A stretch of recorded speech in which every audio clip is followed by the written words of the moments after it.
Welcome back to the Michael Lofton Show on Reason and Theology. On a Friday, we're talking the Second Council of Nicaea, 787, also known as the Seventh Ecumenical Council. Yes, some people think that there was just one Nicaea Council. Actually, there were two. Nicaea II, that's what we're talking about today. Not the original one, not 325, Nicaea I. We're talking about Nicaea II, 787, the Seventh Ecumenical Council, and we're going to talk about whether or not it accepted the papal claims, the Catholic understanding of the papacy. I think this is an important thing to cover, not only just for catechesis for Catholics, but especially to point out that in Eastern Orthodoxy, they accept the Seventh Ecumenical Council as authoritative, and yet it holds to the papal claims, which is inconsistent because most Eastern Orthodox right now reject the papal claims, namely papal supremacy and papal infallibility, which go hand in hand. Well, many Orthodox consider those claims heretical, but that means they have to then condemn their own ecumenical councils, and that is where there is this internal inconsistency on part of Eastern Orthodox, many of which don't know that it's actually in their council because they have not read the Acts of Nicaea II. So they may have read some snippets here and there, a few highlights here and there, but they haven't read the Acts, where you really get to see the heart of what the council said. And you get to see pretty much everything that was actually said. It was all recorded. But you get all kinds of fun stuff in there, and you see what the council fathers accepted and what they rejected. Much more than just simply a Cliff Notes kind of truncated version that many people have whenever they try to do a study of the councils. That's why I suggest reading the Acts is most important. So again, there's an internal inconsistency here in Eastern Orthodoxy, which means if you want to be fully Orthodox, if you truly want to be Orthodox, you have to be Orthodox in communion with Rome. That's what we call Eastern Catholicism. Eastern Catholics are Orthodox and yet in communion with Rome, and they're Orthodox who accept the papal claims, the filioque, so they accept the tradition of the East in the first millennium, the tradition that some Eastern Orthodox have departed from. So again, if you want to be truly Orthodox and you really want to hold to the Eastern tradition of the first millennium, you have to be in communion with Rome. And that's what we find from councils in the first millennium, councils that Orthodox hold to, and not just Nicaea II. We find this in other councils as well, among the first seven that we share in common with the Orthodox. And so this isn't a one council, one-off kind of thing. No, it's repeated at multiple councils.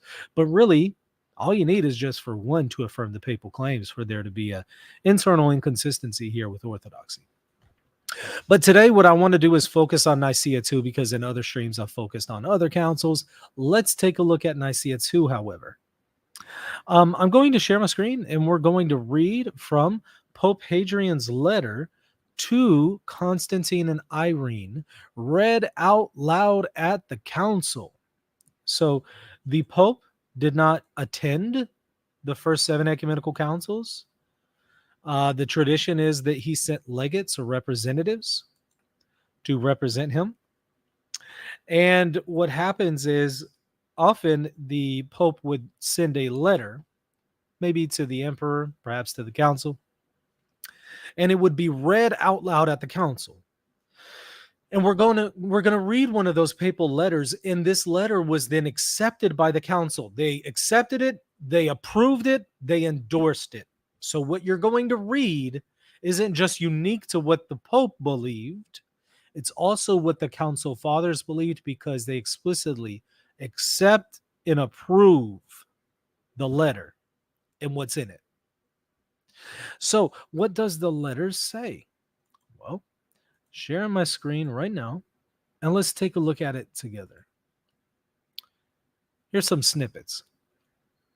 He says, "Stand firm, for if you abide with perseverance in the Orthodox faith in which you have begun, And so through you, the sacred and venerable images are restored in those regions to their former state, just as the Lord and Emperor Constantine of pious memory and Blessed Helena, which is his mother, who promulgated the Orthodox faith, raised up the Holy Catholic and Apostolic Church of Rome as your spiritual mother. Now, hold on. He's saying Rome is your spiritual mother. And that was even recognized by Constantine and Helen. And with the other Orthodox emperors, venerated it, what is it? Rome, as the head of all churches. Gasp, gasp. Because many Eastern Orthodox say, no, it's heretical to say that Rome is the head of the church. They say, no, Jesus is head of the church, not Rome. Well, it's a both and, not an either or. We're not Protestants. Rome is, and that is the Pope, is the visible head of the church. Jesus is the invisible head, just as the local bishop in Orthodoxy is the visible head of his diocese. But Jesus is the invisible head. It's the same thing. But here you have it explicitly affirmed at an ecumenical council. Rome is the head of all the churches and is their spiritual mother. But it goes on. If, moreover, following the traditions of the Orthodox faith, you embrace the judgment of the church of Blessed Peter, Prince of the Apostles. Let's stop there. Peter was Prince of the Apostles. That is not in dispute, even though some people today want to dispute that. The Council Fathers did not dispute that. Peter was Prince among the Apostles. And he says that the Council Fathers and the emperor need to embrace the judgment of the church of Peter. Who is that? That's the Roman church. Embrace the judgment of Rome.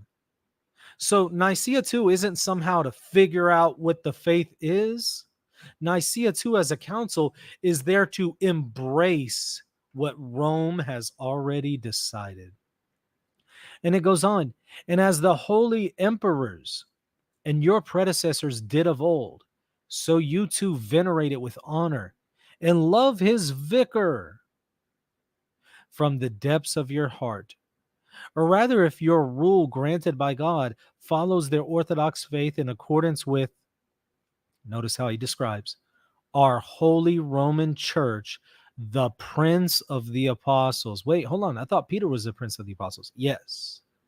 And the Roman bishop is the successor to St. Peter. Therefore, he can say the Roman church is Prince of the Apostles.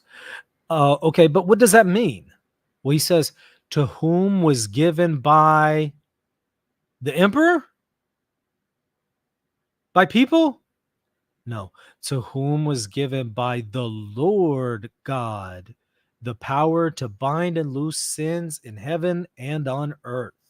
So Rome is the head of all the churches. Rome is the head of all the churches.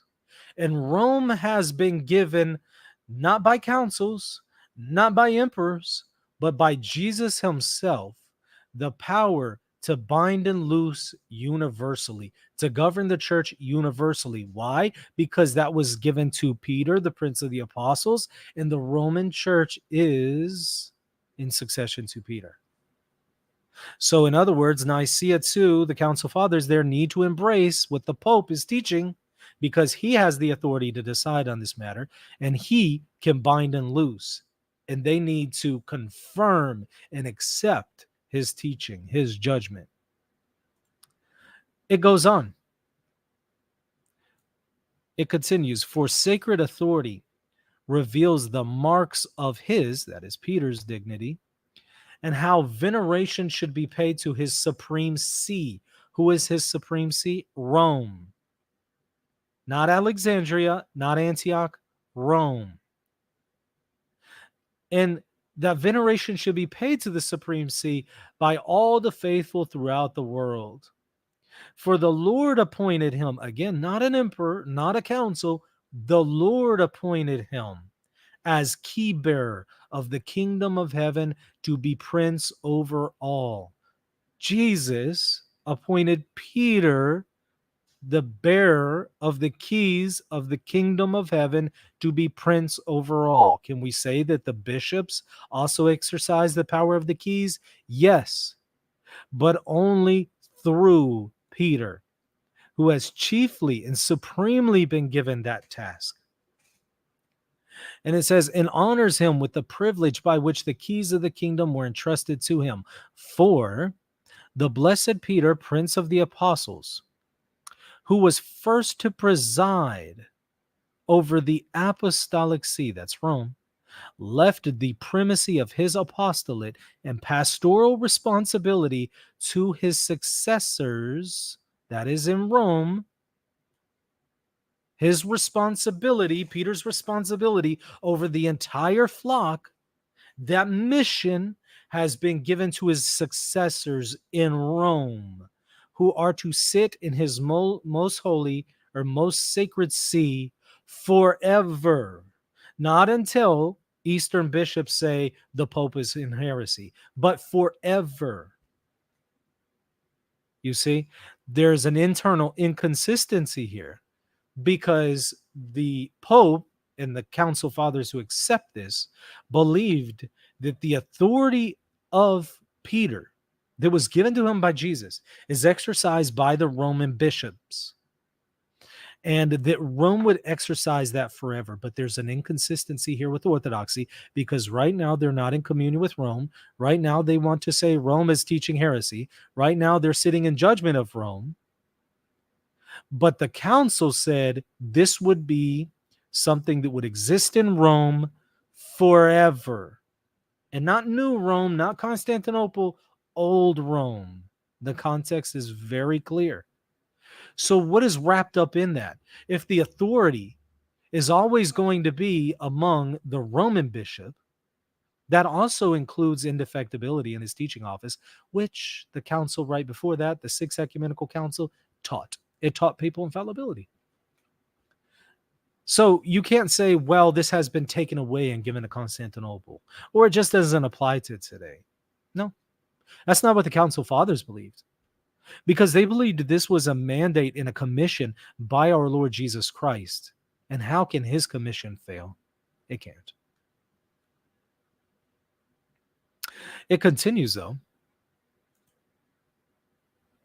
who are to sit in his most sacred see forever. The power of authority, as it has been granted to him by our Lord Jesus Christ. Again, this isn't an authority given to him by an emperor or an ecumenical council. This is an authority, according to the Pope and the Council Fathers, that comes from Jesus. The power of authority, as it has been granted to him by the Lord our God Savior, he in his turn conferred and transmitted by divine command to the pontiffs. Okay, so this wasn't unique to Peter alone. This authority given by Jesus to Peter then continues in his successors, the Roman pontiffs, by divine command. It's transmitted by divine command, not by a human tradition, not by a secular power. It is transmitted by divine command to the popes who succeeded him, that is Peter, in whose tradition we venerate the sacred effigy of Christ and the images of his holy mother, the apostles, and all the saints. So Rome accepts the veneration of images, so you too must do the same. Nicaea II, you must also accept it because Rome accepts it. Rome has already spoken. Rome has already decided. It has the authority. That's what the Pope is saying. And the Council Fathers accept this. They accept it. Yes, we accept these letters and we approve of them. Go read the Acts. They explicitly say that. I'll read a little bit more to you from Pope Hadrian I. This is coming from Father Richard Price's translation of the Acts from page 169. He says, prostrate on the ground as if your presence and lying at your God-directed feet, I beg, entreat and implore you before God to give orders in the God-protected imperial city and the other regions of Greece for the restoration and confirmation in their former dignity of these most sacred images, and to observe the tradition of this, our sacrosanct Roman Church. He's telling them, you need to observe what we do here in Rome. We accept these images. Y'all need to do the same in the East, and reject and spurn the sophistries of wrongdoers and heretics, so that you may be received in the arms of this, our holy Catholic and apostolic and unimpeachable Roman Church. Unimpeachable. The Acts actually say Rome is unimpeachable, but Orthodox don't believe that today. So there's an inconsistency. And there's a note here that notes the implication is that until they publicly condemn iconoclasm, that is, until the Council Fathers at Nicaea II publicly condemn those who destroy the images, iconoclasm, they are not members of the true Church of Christ. So Rome is saying, you want to be members of the true Church of Christ, you have to follow what we do here in Rome on these sacred images. And until you condemn these heretics, you're not showing yourselves to be members of the Catholic Church. So, in other words, Rome sets the precedent for what is the Catholic faith. On page 171, it says this: but as is written in your most serene directive, may every evilly planted weed be torn up, and may the words of our Lord Jesus Christ be fulfilled, that the gates of hell will not prevail against it. And again, you are Peter, and on this rock I shall build my church, and I will give you the keys of the kingdom of heaven. Whatever you bind on earth will be bound in heaven. Whatever you loose on earth will be loosed in heaven. His see, that is Rome, and this is obviously Peter, right? The Roman see. His see, Peter's see, which exercises primacy throughout the world, was set up as the head of all the churches of God. There's that phrase again. Once again, Rome is called the head of the churches of all the God. And then it's in Rome that the gates of hell will not prevail. And it's in Rome of which it is said, you are Peter, and on this rock I'll build my church, because the Roman see is the successor of Peter. And it says, of this Roman church, which is set up as the head of all the churches and has always held and retains. So not just has just held up until this time, has always held and retains the primacy which the blessed Peter the apostle exercises through an injunction of the Lord's, and with the church no less assenting to the effect that no see in the whole church ought to have a greater executive role than the first, which confirms each synod by its authority and protects it by continuing guidance. What is he saying? Well, he's saying a lot, but he's saying Rome has this authority by a divine command, and it's Rome alone that has that authority, and it will always hold it. It will always retain this. Agatha at the Sixth Ecumenical Council puts it as it will remain undefiled unto the end.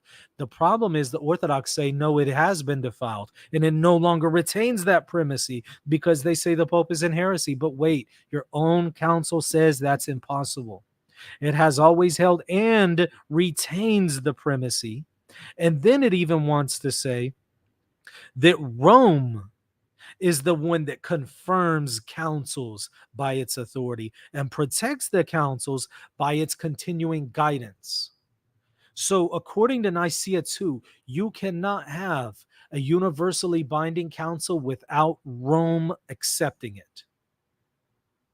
This is what we call papal ratification. But Orthodox don't have that. And so the problem is Orthodox can no longer have an ecumenical council according to Nicaea II itself.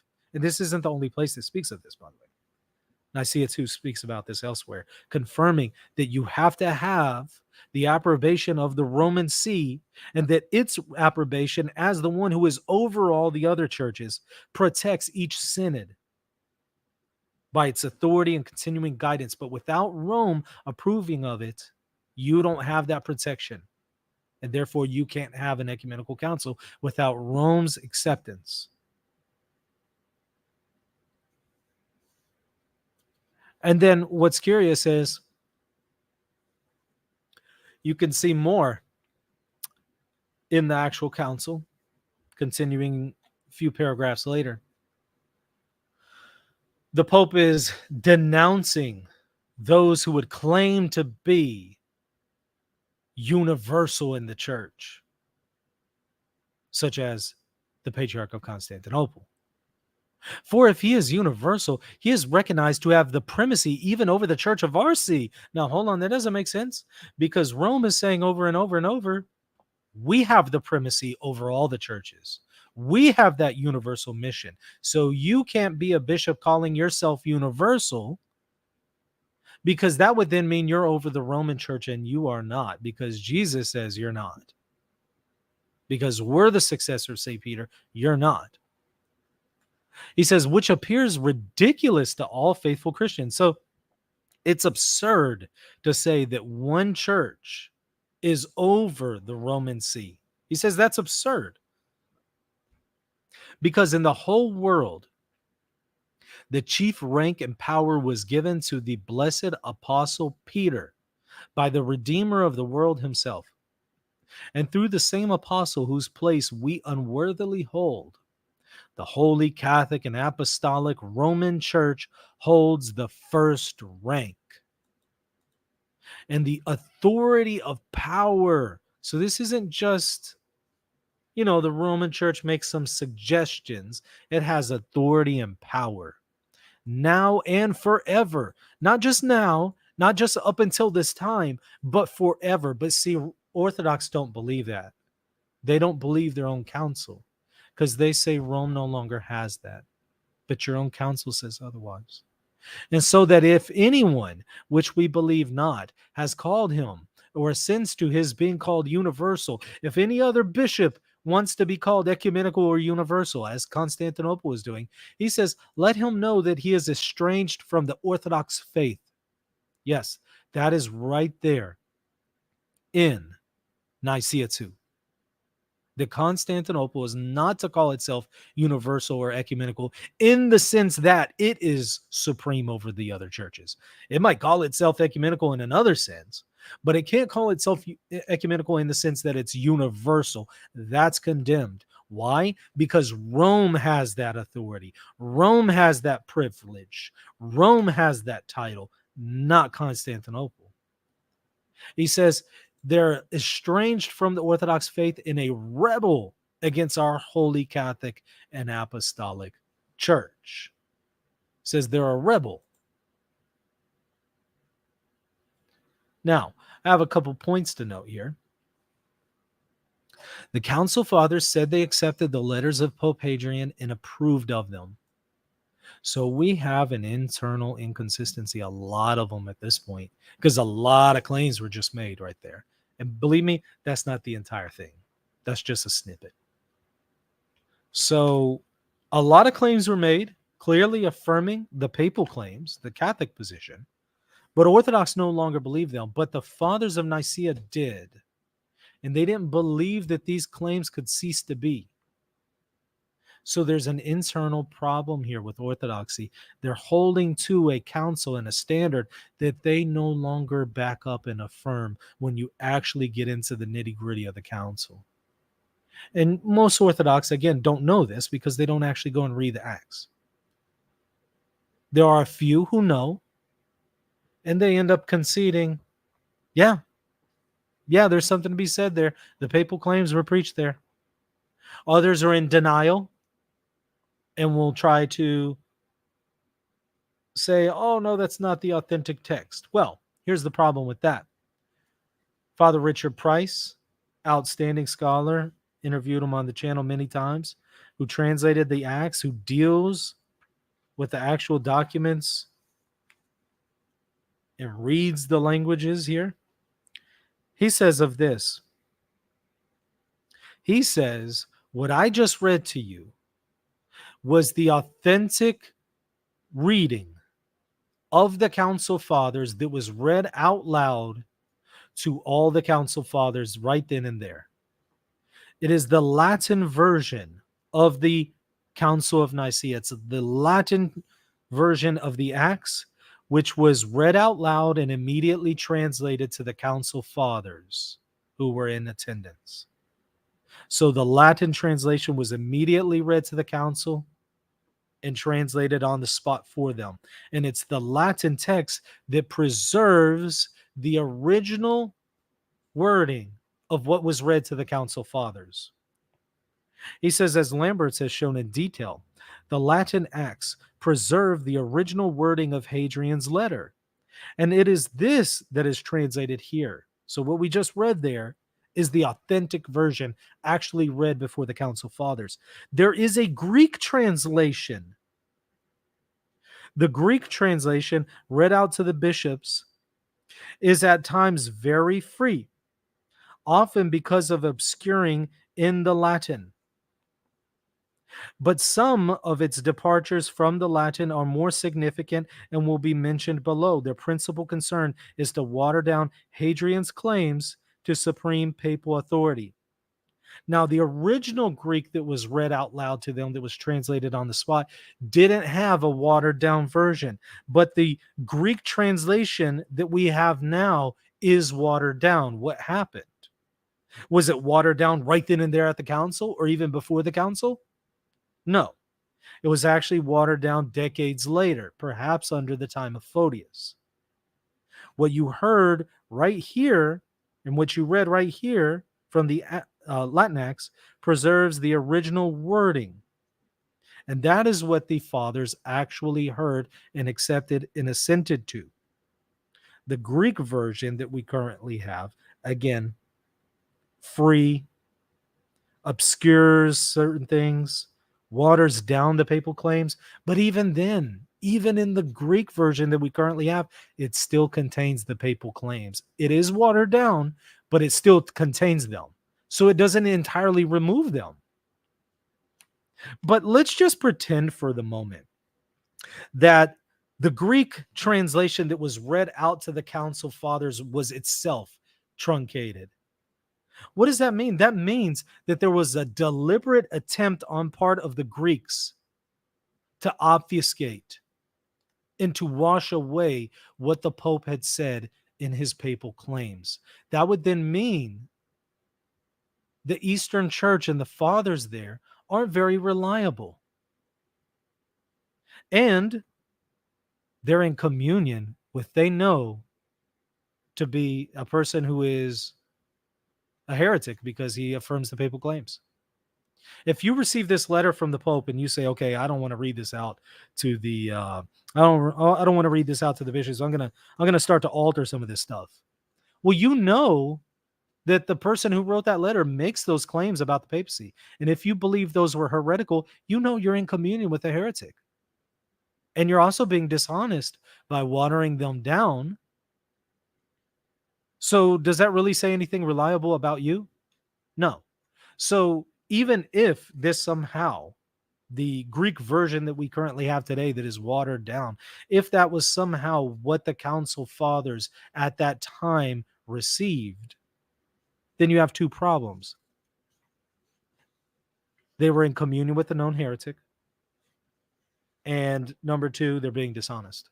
So upon what basis can they really be said to be guardians of tradition and preserving the faith? But again, it's shown that the alterations made in the Greek were done later, not at this time. So the authentic version is going to be the one that we just read. But again, worst case scenario, even if you want to go with the watered down Greek version, well, it still has the papal claims in it. So ultimately, even though it's in a more condensed version and it's blunted, it's still there in seed form and it's incompatible with what the Orthodox hold to today. So either way, there's just no way to salvage this for the Orthodox.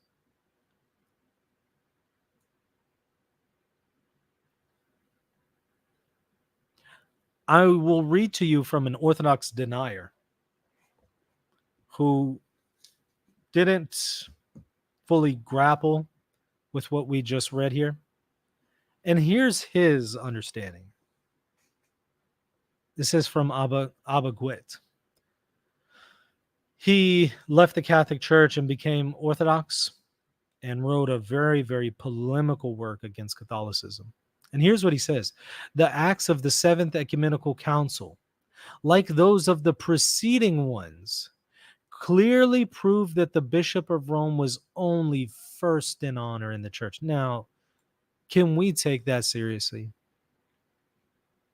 From what we just read, is that what the Council Fathers and the Pope were actually saying? That he was just first in honor? Now, obviously, we can't take that seriously. That his testimony had no doctrinal weight, except insofar as it might be regarded as that of the Western Church. From what we saw, no. He was universal, and he was binding the Nicene Fathers to the teachings of Rome. That there was yet no individual authority in the church. Absurd. But a collective authority only, of which the sacerdotal body was the echo and interpreter. This is just pure denial, not grappling with actual evidence. Now, let me read to you from an Orthodox admitter who admits that, yeah, the papal claims were held here. And they were being expressed by the Pope at Nicaea.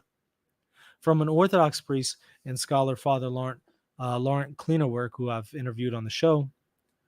Since the times of Pope Stephen, that's the 2nd century. I'm sorry, that's the 3rd century, in the mid-3rd century. Since the times of Pope Stephen, the Roman Church has consistently taught that her bishop is the successor of Peter in a unique sense, not just in a general sense, in a unique sense, and that he holds by divine right a primacy of power over the universal church. So the papal claims have been preached. He wants to say, at the very least, from the time of Stephen, which is really early, right? And all these Orthodox Eastern bishops were in communion with these popes.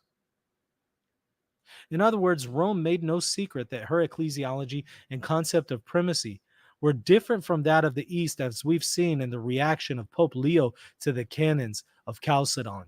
To which I say, yeah, some in the East rejected the papal claims. Some in the East also rejected that Jesus is consubstantial with the Father. The point, however, is plenty in the East did accept this, and more importantly, the councils accepted the papal claims. This was expressed consistently and unambiguously by a number of popes commemorated as saints in the Orthodox Church, including such luminaries as Leo, Agatho, who's at the 6th Ecumenical Council in his letter, and Hadrian I. There you go. He recognizes this pope, and what he's sending over to Nicaea II, is affirming and teaching the papal claims. And he is a saint in Eastern Orthodoxy. So a saint in Eastern Orthodoxy held to what Orthodox today consider to be heresy, and wrote that to the council, and the council fathers accepted it. Whether you look at the condensed, blunted version in Greek or the Latin, which is more authentic, either way, they accepted claims about the papacy that the Orthodox today reject, and as a result, they're being internally inconsistent with their own councils. And so, because of that, again, I want to repeat, if you truly want to be Orthodox, if you're looking maybe into Orthodoxy, or you already are Orthodox, okay, or you're thinking about leaving Catholicism and going to Orthodoxy, if you really want to be Orthodox, you can only be Orthodox in communion with Rome. That's it. That is the fullest expression of the Eastern tradition in Eastern Catholicism, in union with Rome. Anything less than that is not fully the Eastern tradition. It's not fully Orthodox. Orthodox in communion with Rome, Eastern Catholicism, that is where you'll find the Eastern tradition in its fullest. So I encourage everybody who is interested in Orthodoxy, consider this and ask, are you in a church, or are you looking for a church that affirms everything that Nicaea II affirms? If not, then can you really say you're holding to the 7 ecumenical councils? Not really. Anyways, hit that like button, hit the subscribe button. Check me out at patreon.com/reason and theology if you want to support me, or if you would rather use GoFundMe or PayPal. I'm going to put a link to those in the show notes if you would rather support me in that way. Definitely check them out. All right, that's going to do it, y'all. We'll see you later. God bless. Are you confused about how Catholic teaching authority works? With encyclicals, papal bulls, councils, and many other things, it's easy to get confused on what is authoritative and what is not. Fortunately, at maximusinstitute.com, I have prepared a course explaining the Magisterium from A to Z. Visit the website and check out the course Understanding the Magisterium for more information.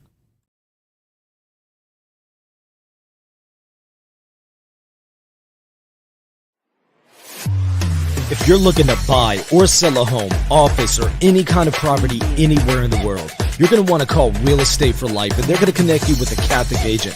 Now, that agent will donate a portion of their commission upon sale, and Real Estate for Life will donate 75% of that gift to a pro-life organization at no cost to you. Call Real Estate for Life at 1-877-LIFE-US1 or text them 248-431-1440. If you care about the pro-life cause, call them now.